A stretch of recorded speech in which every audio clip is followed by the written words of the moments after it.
Hello বন্ধুরা, আমি গণেশ কলকাতা থেকে বলছি। আমার বয়স 21। কলকাতায় ছোট্ট একটা দোতলা বাড়িতে আমি আর আমার মা থাকি। আমার বাবা বাইরে থাকেন। 2 বছরে একবার দেশে আসেন। আমাদের বাড়িতে আমি আর মা ছাড়া আর একটি মাত্র প্রাণী, আর তা হলো কাজের মাসি রঞ্জনা। এবার আমি 6 মাস আগে ঘটে যাওয়া একটি ঘটনা তোমাদের বলবো, যেটা আমাকে আমার মার প্রতি যে ধারণা ছিল তা পরিবর্তনে বাধ্য করেছে। প্রেম নিয়ে অভিজ্ঞতা হওয়ার পর থেকেই বাঙালি মোটা মহিলাদের প্রতি, বিশেষ করে বড়দের প্রতি আমি বেশ দুর্বল। আমাদের কাজের মাসি রঞ্জনার বয়স 35। 2 ছেলের মা। বুঝতেই পারছো বেশ বড়, যেমনটি আমার পছন্দ। ওদিকে আমার মা শেতালি রানী এক ধাপ এগিয়ে। বয়স 40। 5 ফিট 7 ইঞ্চি লম্বা, বিশাল, এক কথায় প্রায় একটা হস্তিনী। কিন্তু নিজের মা বলেই হয়তো অন্য দৃষ্টিতে দেখিনি। এবার আসা যাক মূল গল্পে। তখন গরমের সময়। আমার গরমের ছুটি চলছে। আমাদের বাড়ির পেছনে একটা স্নান ঘর আছে। তার পাশেই একটা লেবু গাছের ঝোপ।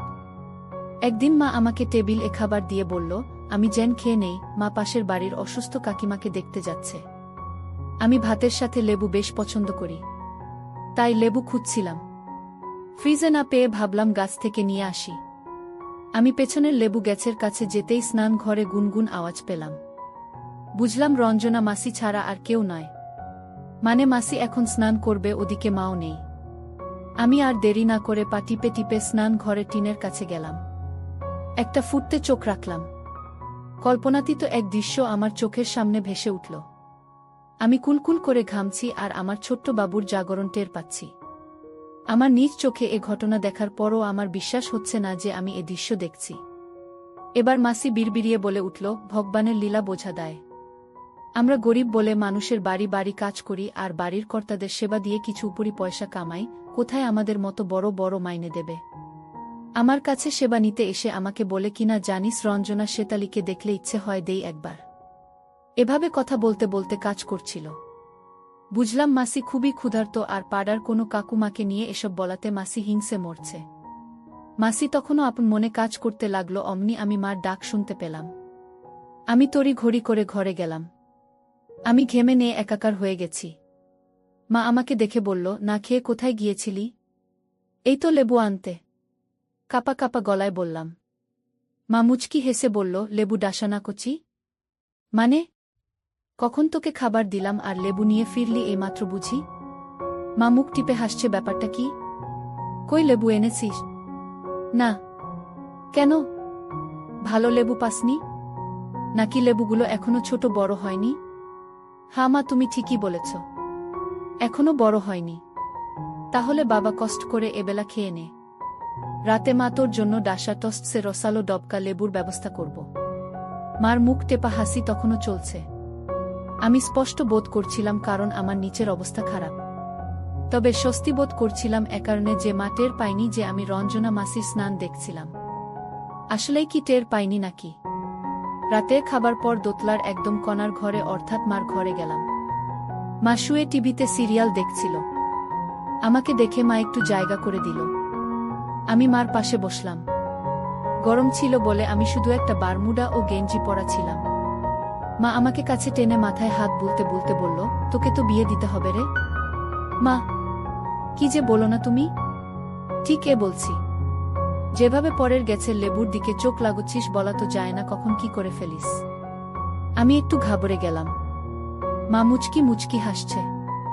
আচমকা মা বলল, হ্যাঁ রে খোকা, রঞ্জনার লেবু কেমন রে? মা, তুমি এসব কি বলছো? কি বলছি না? বলি, দুপুরে লেবু আনতে গিয়েছিলি না রঞ্জনার দেখতে গিয়েছিলি? আমি বুঝলাম যে ধরা পড়ে গেছি। ভয়ে আমার বুক শুকিয়ে কাঠ হয়ে গেল। আমার মা খুবই বদমেজাজি। মা আবার বলতে লাগলো, ওসব নিচু জাতের মহিলাদের দেখতে গিয়ে যদি ধরা পড়তিস তো কি হতো তুই বুঝিস? এ ঘটনা ধামাচাপা দেওয়ার জন্য মহিলাটাকে তখন তেল মারতে হতো। আমার ভুল হয়েছে মা, আমি আর এমনটি করব না। ভুল তোর হয়নি, হয়েছে আমার। তোকে আমি সঠিকভাবে বড় করতে পারিনি। আমি আর এ কাজ করব না। তাহলে কি করবি? এই বাংলা বইয়ের ছবি দেখে সুখ নিবি? এই বলে মা একটা বাংলা বই বের করল, যেটা আমি কিছুদিন আগে কিনেছিলাম। আমি লজ্জায় মাথা নিচু করে ফেললাম। মা মুখ টিপে হাসতে হাসতে বাংলা বইটার পাতা উল্টাতে লাগলো আর বলল, লজ্জার কিছু নেই। এ বয়সে এসব বাংলা বই পড়াটাই স্বাভাবিক। বিয়ের আগে আমিও পড়েছি। আমি তো শুনেছ। নিজের মার মুখে এমন কথা আশা করিনি। আচমকা মা প্রশ্ন করল, হ্যাঁ রে গণেশ, বড়দের প্রতি তুই খুব দুর্বল না? না মানে মা প্লিজ। না মানে কি রে? তোর এই বইতে যত গল্প আছে তার সবগুলোতে আছে। আমি ঘামতে শুরু করলাম। কারণ এই বইতে যে গল্পগুলো আছে তার 90 ভাগই মা ছেলের ভালোবাসার গল্প। আমার ভাবনায় ছেদ পড়ল মার ডাকে, কিরে গণেশ? আমার প্রশ্নের উত্তর দিলি নে। বড় মাঝবয়সীদের তোর ভালো লাগে? হুম। আর তাই উকি দিয়ে বাড়ির কাজের মাসির দেখে বেড়াস, এই তো। আমি কি বলবো বুঝতে পারছি না। মা একটা দীর্ঘশ্বাস ফেলে বলল, এই বোকা, আমি কি বেঁচে নেই? তুই আমাকে তো বলতে পারতিস যে মা আমার বড়দের দরকার। এটা বললে কি আমি চুপ করে থাকতাম? যখন কোনো মা দেখে তার ছেলে কাজ করে নিজের শক্তি হারাতে বসেছে তখন কি সে মা চুপ করে থাকে? আমাকে তোর কষ্টের কথা বলিসনি কেন রে বোকা ছেলে? মার কথা আমি নিজ কানে শুনলেও বিশ্বাস করতে কষ্ট হচ্ছিল। আমি কোনো মতে বললাম, আমি কি জানতাম তুমি এ ব্যাপারে এত ফ্রি মনের? তোমাকে ভয় পাই বলেই তো বলিনি। ভয় আর ভয়? হ্যারে হতচ্ছাড়া, তোকে আমি আদর দিইনি? শুধু কি শাসনই করেছি? তাই তো করেছ, তাই না? ঠিক আছে, এবার থেকে আর শাসন নয়, শুধুই আদর করব। দেখব কত আদর তুই শিতে পারিস। আর ওসব বড়দের দিকে উকি মারা বন্ধ কর। তোর দরকার হলে আমাকে বলবি। আমি ওই বড়দেরকে বাধ্য করব তোর সামনে সম্পূর্ণ হয়ে দাঁড়াতে। তাছাড়া ওই রঞ্জনার কি এমন আছে যে উকি মেরে দেখতে হবে? ওটা তো সামান্য, তাতেই দেখার জন্যই পাগল হয়ে গেছ। আরে বোকা, আমার দেখলে ওসব তোর ভালো লাগবে না। মা এসব কি বলছো? কেন তোর বিশ্বাস হচ্ছে না? তা না, তুমি আমার মা আর তুমিই কিনা আমার সাথে এসব বলছো। আরে নিজের মার সম্পদের ভাগ পাসনি বলেই তো পরের সম্পদে চোখ পড়েছে তোর। আর মা হয়ে এসব কি বলছি না? বলি বাংলা বইটাতে ওসব কিসের গল্প? হা, কি হলো, কথা বলছিস না কেন? আমি মাথা নিচু করে রইলাম। মা আমার মুখে হাত রেখে বলল, তোর গার্লফ্রেন্ড কি মুটকি না চিকনি? আমার কোনো গার্লফ্রেন্ড নেই। মা বলল, সে কি কথা রে গণেশ? আমি তো ভেবেছিলাম তোর একটা বড় আটার বস্তার মতো কি মাঝবয়সী গার্লফ্রেন্ড আছে, তাই তুই ওসব গল্প পড়িস। আমি বুঝলাম মার চিন্তা ভাবনা একটু অন্যরকম। তাই আমিও তাল মেলালাম, তা ওরকম একটা গার্লফ্রেন্ড হলে মন্দ হতো না। বর্তমানে গার্লফ্রেন্ডদের নানাভাবে শান্ত করতে হয়, ওসব জানিস তো? জানব কি করে? আচ্ছা যা, ও নিয়ে চিন্তা করিস নে। মা হয়েছি যখন ছেলে ও তার বউয়ের সুখের জন্য আমি না হয় তোকে ট্রেনিং দিব। তার আগে বলতো, তোর বউ যদি আমার মতো মুটকি হয় তবে কেমন হবে? মা তুমি না? ওরে দুষ্টু, লজ্জার কি আছে? তুই আমাকে তোর ফ্রেন্ড মনে করে বলতে পারিস। দেখ আমার যা আছে, তোরও তো এগুলোই ভালো লাগে। কিরে, আমার মতো হলে চলবে? মা যাও। ইস, আবার লজ্জ পাই। যা, বাড়ির মূল ফটক আর নিচতলার সিঁড়ি ঘরের গেট লাগিয়ে ঘরে আই। আমি একটু হিসি দিয়ে আসি। হিসির চাপে তলপেটটা ব্যথা করছে। যা যা যা বললাম করগে। বাংলা বইয়ের গল্পগুলো মনে পড়ছে, আর ছেলের জায়গায় আমার আর মায়ের জায়গায় মার ছবি ভেসে উঠছে। কি যে হবে আজ ভগবানই জানে। একই আমার নিচের অবস্থা খারাপ হয়ে গেছে কেন? আমার মন আমাকে বলল, কারণ একটাই, তুই তোর মায়ের সেবা করতে চাস। তবে তাই হোক। আমি নিচ থেকে উপরে গিয়ে মার ঘরে ঢুকে মাকে দেখে অবাক হলাম। মা এরই মধ্যে ঠোঁটে একটু হালকা লিপস্টিক আর নাকে একটা সূর্যমুখী নাকচাবি লাগিয়েছে, চুলগুলো ছেড়ে দিয়েছে, খুবই সুন্দর লাগছে। আমারও ইচ্ছা হতে লাগলো। মা আমাকে বিছানায় আসতে বলল। আমি বিছানায় বসতেই মা আমার গেজি তুলে বলল, গরমে আরাম লাগবে। এবার মা আমার মাথায় হাত বুলাতে বুলাতে বলল, বাবা গণেশ, তুই দিনে কবার হাতের কাজ করিস? মা থাক, আর লজ্জা পেতে হবে না। আমাকে বল। তোর ভালোর জন্যই এ নিয়ে কথা বলছি। দিনে 2-1 বার, মাঝে মাঝে 3 বার। মা চোখ বড় বড় করে বলল, বলিস কি? 3 বারও করিস? কিরে গণেশ, এই বাংলা বই পড়েই কি 3 বার হয় নাকি? মা তুমি না? আরে এগুলো স্বাভাবিক। এই বয়সে এসব আমরাও দেখেছি। কিন্তু তুই যা করছিস সেটা তোর ভবিষ্যতের জন্য হুমকি স্বরূপ। কোন কাজটা মা? কোনটা আবার হাতের কাজ? তাহলে আমি কি করব? এটা থেকে বিরত থাকবি। কিন্তু আমার পক্ষে তা অসম্ভব। কেন শুনি? আমি অবিবাহিত আর আমার কোনো গার্লফ্রেন্ডও নেই। তা থাকলে কি করতিস? ওফ মা, গার্লফ্রেন্ড নেই তো কি, আমি তো আছি। মা হয়ে যদি ছেলের সমস্যা দূর করতে না পারি তবে আমি কেমন মা? তোর এই প্রবলেমটা আমি দূর করে দিব, তুই শুধু আমার কথামতো চলবি, ঠিক আছে? ঠিক আছে। আচ্ছা গণেশ, একটা কথা বলতো, এখানে তো কোনো রঞ্জনা নেই। তুই কোনো ভিডিও দেখছিস না, কোনো বাংলা গল্প পড়ছিস না, তাও তোর বর হলো কেন রে? বলেই মা মুচকি হাসতে লাগল। আমি মাথা নিচু করে রাখলাম। মা হেসে বলল, কিরে আমাকে দেখে এই অবস্থা হয়েছে না? এটা বলেই মা হাসতে লাগল। আচমকা মা আমাকে বলল, দেখি তোর কি অবস্থা, হাতের কাজ করে কি অবস্থা করেছিস। আমি বুঝতে পারলাম মা একটু ওই রকম হয়ে গেছে। আর আমিও মাকে ওই দৃষ্টিতে দেখা শুরু করেছি। তাই আমি আর ঘোর প্যাচে না গিয়ে বারমুডা খুলে বিছানায় এসে আধশোয়া হলাম। আমি মাকে বললাম, মা একটা কথা বলি, কিছু মনে করবে না তো? না রে বোকা, বল। আচ্ছা মা, তোমার আর রঞ্জনা মাসির মধ্যে কার বড়? এটা কোনো প্রশ্ন হলো? দেখেই তো বোঝা যায় আমার বড়। কোথায় রঞ্জনার মাত্র ৩৬ আর কোথায় আমার ৪০? আমি তো তোমারগুলো দেখিনি, বুঝবো কি করে? কিরে দেখবি নাকি? আমি কোনমতে বললাম, হুম। মা বিছানা থেকে উঠতে উঠতে বলল, বোকা ছেলে আমাকে দেখবে তাতেও লজ্জা। মা আমার দিকে ফিরে হেঁটে বিছানায় এসে বসল। মাকে দেখে আমার গা কাঁপতে লাগল। আমি মায়ের অপলক দৃষ্টিতে তাকিয়ে আছি। কিরে গণেশ, কি দেখছিস? মা, তোমার এত বড় আগে বুঝিনি। বুঝলে কি করতিস? আমার সেবা যত্ন করতিস। হঠাৎ মা গলার স্বর পাল্টে বলল, গণেশ আমাকে কষ্ট দিচ্ছিস কেন রে? কিরে, তোর কি আমাকে সেবা করতে ইচ্ছে করে না? মা, তুমি কি বলছো এসব? কেন রে, ক্ষতি কি? তোর বাবা বাড়ি নেই, এদিকে তোরও গার্লফ্রেন্ড নেই, বিধায় তুই সময় অপচয় করছিস। তুই যদি আমার সেবা করিস আমি সুস্থ হব, আর তোরও সময় পার হবে, তোর আর সময় কাটানোর জন্য বাইরে তাকাতে হবে না। আমার সেবা যত্ন করতে পারবি। কিরে, মায়ের সেবা করবি? কিন্তু তুমি আমার মা। তাতে কিরে বোকা ছেলে? এখন তো কত মায়েরাই ছেলের সেবা নেয়। আর বাংলা গল্পে পড়িসনি কি কি হয়? কিন্তু মা, আমি তো কখনো কাউকে সেবা দিসনি, এই তো। আরে বোকা, তাতে কি? আমি তো বলছি আমি তোকে শেখব। আর তাছাড়া ইউটিউবে যা দেখেছিস তা থেকে শিক্ষা নে, তবেই তো সমস্যা দূর হবে। মা, তোমার খারাপ লাগবে না? আর লোকে জানলে কি হবে? লোকজন জানবে কিভাবে? আমার ঘরে সেবা করবি, কেউ টের পাবে না। আর খারাপ লাগবে কেন? শোন, তোকে দিয়ে সেবা করাটা সামাজিকভাবে অন্যায়। আর যত অন্যায় উপায়ে সেবা ততই আরাম পাব। তাই তোকে দিয়ে সেবা নিয়ে আমার বেশ লাগবে। মা, তুমি না একটা। কিরে থামলি কেন, বল। বলেই ফেলো না যে আমি একটা ভালো মা। শোনো, মায়ের সেবা করতে এসে লজ্জা পেতে নেই। যত ভালোভাবে সেবা করতে পারিস ততই আরাম পাব। তোর যদি ইচ্ছে হয় আমাকে যা খুশি বলতে পারিস, শুনতে আমার ভালোই লাগবে। মা, একটা কথা জিজ্ঞেস করি? বল রে বাবা। তুমি কতদিন ধরে সেবা নেওনি? তা প্রায় ৯ মাস। ৯ মাস ধরে আমি অসুস্থ। তবে আগামী ২-৩ দিনেই গত ৯ মাসেরটা আদায় করে নেব। এরপর প্রায় ৩০ মিনিট মায়ের সেবা করলাম। হঠাৎ মার বিছানার পাশে ফোন বেজে উঠল। মা বিরক্ত হয়ে ফোনেটা ধরল, পরে জানালো যে আমার এক বন্ধু ফোন করেছে। ও নাকি আমার মোবাইলে ট্রাই করছিল, আমাকে না পেয়ে মাকে জানালো যে কাল সকালে একটা ক্লাস টেস্ট হবে। আমি আজ কলেজে যাইনি বলে জানতাম না।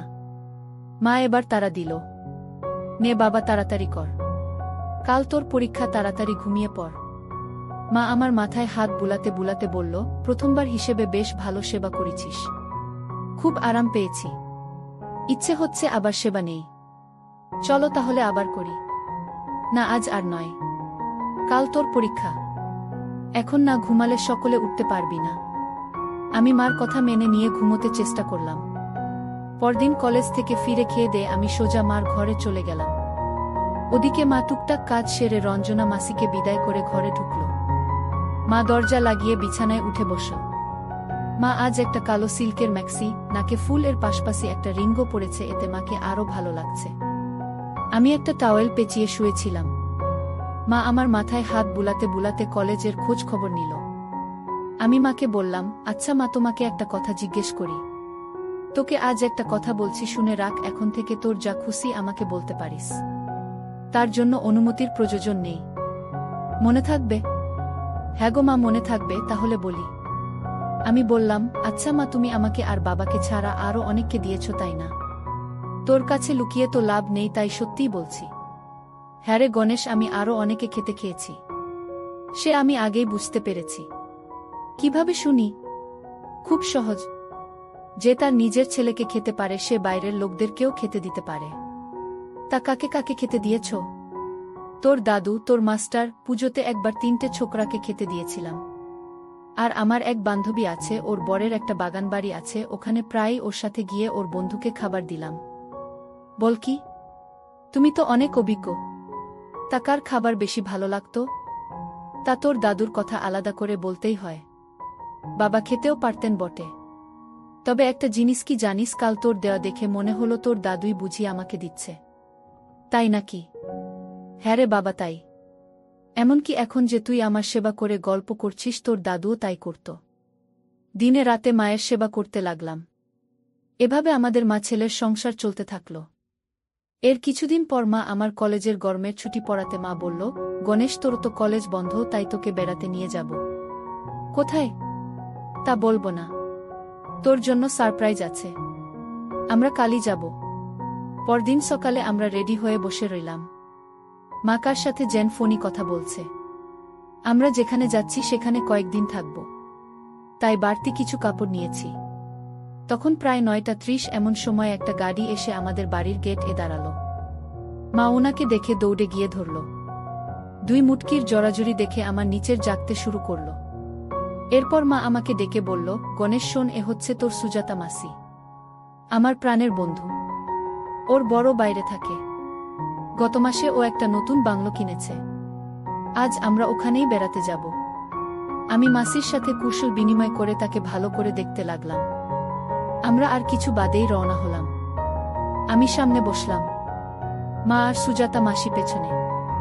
আমরা বাংলোতে পৌঁছলাম প্রায় সন্ধেবেলা। মাসি তার ড্রাইভারকে কিছু টাকা দিয়ে বাসে করে কলকাতা চলে যেতে বলল।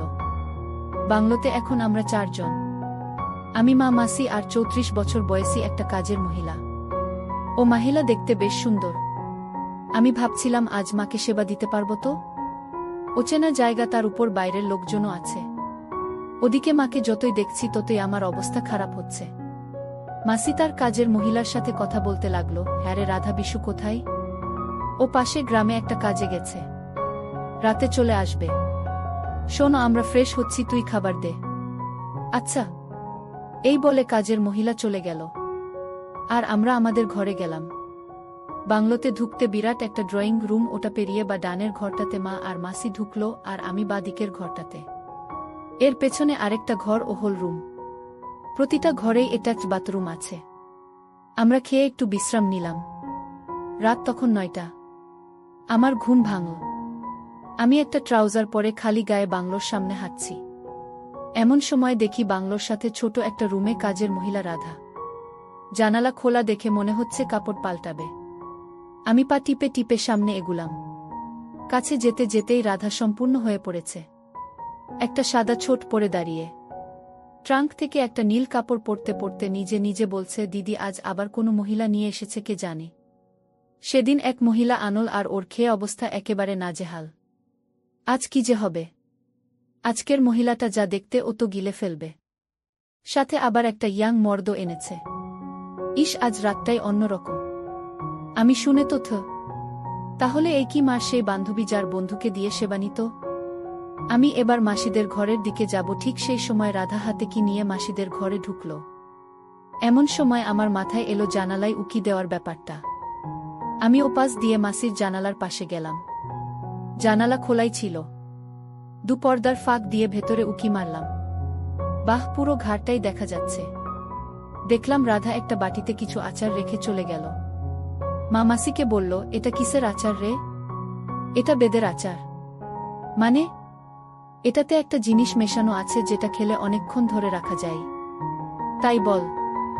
আচ্ছা, সুনীলের খবর কি রে? কতদিন বাদে আজ ওর খাবার খাবো। সুনীলের দেওয়া খাবি মিনে? ও কি তোকে আমেরিকা থেকে দিবে নাকি? এর মানে কি? আরে সুনীল আজ 1.5 মাস হলো ওর বউ আর ছেলে নিয়ে আমেরিকা চলে গেছে। কি বলছিস এসব? তাহলে তুই আমাকে এখানে নিয়ে এলি কেন? কার সেবা করব? সেটাই তো সারপ্রাইজ। আচ্ছা, সুনীলের বউ তো বাজা, তাহলে ওর ছেলে হলো কি করে? সেটা আরো বড় সারপ্রাইজ। ঢং করিস না তো, আমাকে খুলে বলতো। শোন, তোর জন্য দুটো সারপ্রাইজ আছে। কি সেটা বলো না? বলছি বাবা, বলছি। তার আগে একটু ছেড়ে কিছু জল খালাস করে আসি। হ্যাঁ রে, আমারও হিসি পেয়েছে। চল দুজন একসাথে হিসি দিয়ে আসি, তারপর তোর সারপ্রাইজ শোনা যাবে। মা মাসি হিসি দিতে গেল আর আমি দাঁড়িয়ে অপেক্ষা করতে লাগলাম। দুমুটকি ফিরে এসে আবার বিছানায় আতশোয়া হলো। মা টিভি ছেড়ে সাউন্ড অফ করে দিল আর মাসি শুরু করল সারা জাগানো কথাবার্তা। মা বলল, হ্যাঁ রে, এবার বল প্রথম সারপ্রাইজটা কি? আমার এগুলো দেখেছিস? কতবার দেখলাম। কেন, কি হয়েছে? না মানে আজ দেখেছিস? তুই যখন স্নান করে বেরুলি তখন দেখেছি। কিছু টের পেয়েছিস? কি টের পাবো? আরে তুই গতবার যখন এসেছিলি ওগুলোর ছিল 34, আর এখন ওগুলো 36। এতে অবাক হওয়ার কি আছে? আমার যে 40, কিন্তু তোর গুলো শুকনো আর আমার গুলো সাদা জলে টইটম্বুর। মানে? হ্যাঁ রে, তাই। আমার সাদা জল ডেকেছে আজ 2 মাস হলো। বলিস কি? কিন্তু কিভাবে? তাহলে শোন, গত বছর পুজোর সময় সুনীল ওর বউকে নিয়ে আমার বাড়ি এসেছিল। ওর বউ আর ও আমাকে খুব করে বলল যাতে আমি সুনীলের দ্বারা পোয়াতি হয়ে ওকে একটা সন্তান উপহার দিই।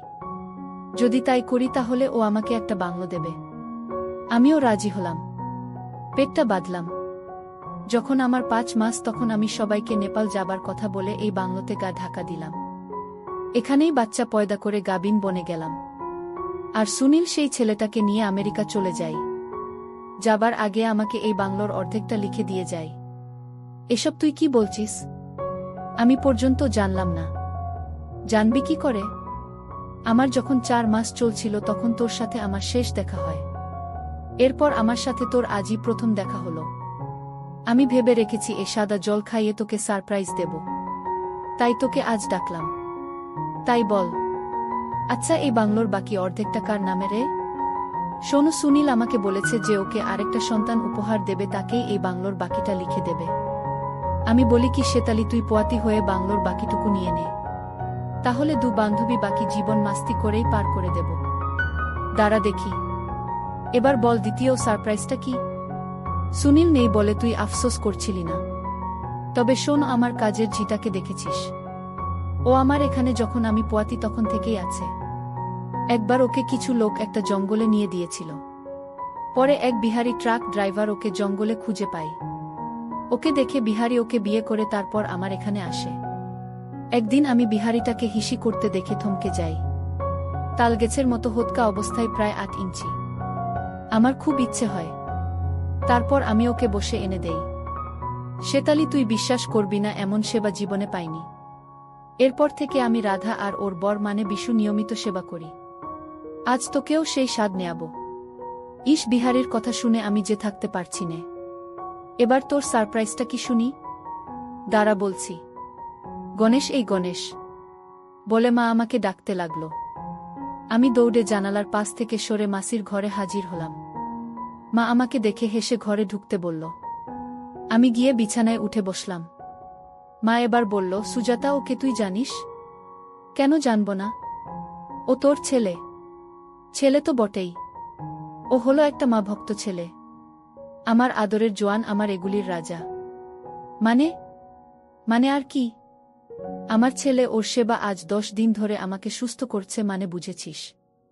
শেতালি, তুই একটা সত্যি শেষমেশ ছেলের সেবা নিলি। গণেশ, শোন, তোর এই মাসির পোকা পড়েছে। ডাক্তার বলেছে ইয়াং ছেলের দিয়ে সেবা যত্ন করে পোকগুলো মারতে। কিরে, পারবি তো?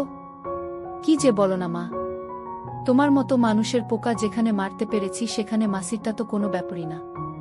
মাসি বলল, তাই নাকি রে বাবা? দেখা যাবে তুই কেমন সেবা যত্ন করতে পারুস। আজ তোর মার সেবা করে একেবারে সুস্থ করে দিবে আমার স্বামী। মাসি, তুমি ভুল করছো। আমার মায়ের সেবা করে একেবারে সুস্থ করার মুরদ কারণেই। বড়জোর মা একটু আরাম পাবে, তাই না মা? হ্যাঁ তাই। আর গণেশ, শুনলি তো, আজ আমাকে তোর মাসির স্বামী সেবা করবে, তাতে তোর আপত্তি নেই তো? আপত্তি থাকবে না এক শর্তে। আবার কি শর্ত শুনি? তুমি আমাকে দিয়ে সেবা যত্ন নিয়ে পোয়াতি হয়ে সুনীল কাকুকে দ্বিতীয় সন্তান উপহার দিয়ে এই বাংলোর বাকিটুকু নিজের করে নেবে। বলো রাজি? মাসি, বলাবলির কি আছে? তোর মা রাজি, কিন্তু পেট ফুলে গেলে লোকে জেনে যাবে যে। কিছু হবে না মা, বাবা দেশে আসতে আসতে আর 2 বছর বাকি। আর তোমার পেট যখন উঁচু হবে তখন তুমি এই বাংলোতে থাকবে, কেউ কিছু জানবে না। হ্যাঁ রে শেতালি, গণেশ ঠিকই বলেছে। তোরা যখন বলছিস তাই হবে। গণেশ, তার মানে আমাকে পরপুরুষ দিলে তোর কোনো আপত্তি নেই? আপত্তি থাকবে কেন? বরং আমার ভালোই লাগবে দেখতে। দরকার হলে আমি নিজে ওই বিহারীর সাথে সেবা করতে সাহায্য করব। একেই বলে মায়ের যোগ্য সন্তান। হ্যাঁ রে গণেশ, তুই আমাদের কথা লুকিয়ে লুকিয়ে শুনেছিস? হ্যাঁ শুনেছি। তা মাসি, তোমাকে খাওয়াতে খুব মনে চাইছে যে। গণেশ, আমাকে একটু দিয়ে খাস, আমাকে না দিয়ে একা একা খাস না বাবা। আজ আমরা মা ছেলে মিলে তোর মাসির ট্যাঙ্কি খালি করব। তা খানাকে বারণ করেছে। কিছুদিন পর আমিও তোর থেকে তোর ছেলেকে নিয়ে খব। তা তো বটেই। সেই বাংলোতে আমার অনেক আনন্দ করে দিন পার করেছি। আমরা যদিও কলকাতায় থাকি, তবে প্রায়ই বাংলোয় গিয়ে সবাই মিলে আনন্দে মেতে উঠি। এখন আমরা বেশ সুখী। অবশ্য এমন সুযোগ পেলে কে না সুখী হয় বলো?